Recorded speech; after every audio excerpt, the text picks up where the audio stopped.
Hello, friends. A few days ago, I shared with you what a portrait is. It's a painting, usually of someone's upper body and face, which also captures the inner essence of who the person is. It's a painting that transmits so much more than just an exact reproduction of the person's face. In portraiture, the sitter is the person or subject who poses for the artist to create the image. And who better to use as the sitter for a portrait of love than Jesus himself? We don't know what Jesus actually looked like physically because there are no records of his physical appearance while on earth.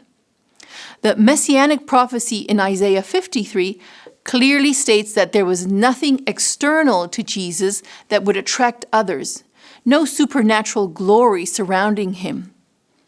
Luke 2:52 briefly states a little about Jesus' physical and personal growth or development, but that's all there is to know in the Bible about his physical appearance. Typically, artists have painted Jesus based on the artist's cultural and ethnic background.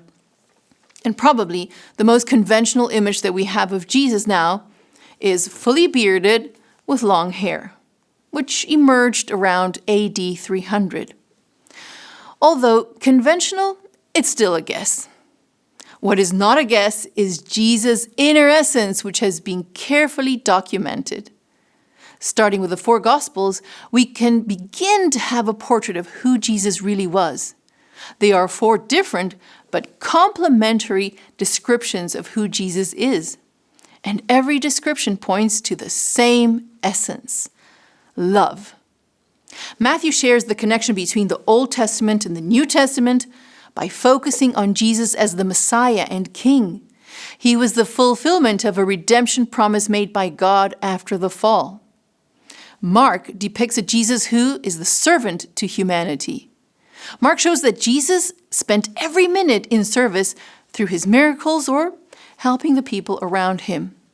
Half of the book of Mark focuses on the suffering, death, and resurrection of Jesus, which is the ultimate act of service and love, a selfless sacrifice in order to save humanity from eternal destruction.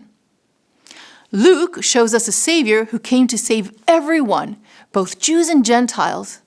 In the Gospel of Luke, we see Jesus reaching out to the poor, the outcasts, women, and those society had forgotten.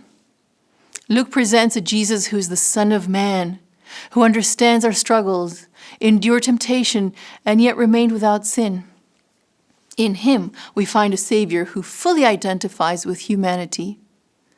In the Gospel of John, we see an intimate and close-up description of Jesus as the eternal Son of God, who wants to spend eternity with us. Paul probably had Jesus in mind when he wrote 1 Corinthians 13 as the perfect description of love. Jesus is love. His very existence is the incarnation of love. Read the Gospels and you will see the selfless love. Well, thank you for studying with me today. I'll see you tomorrow.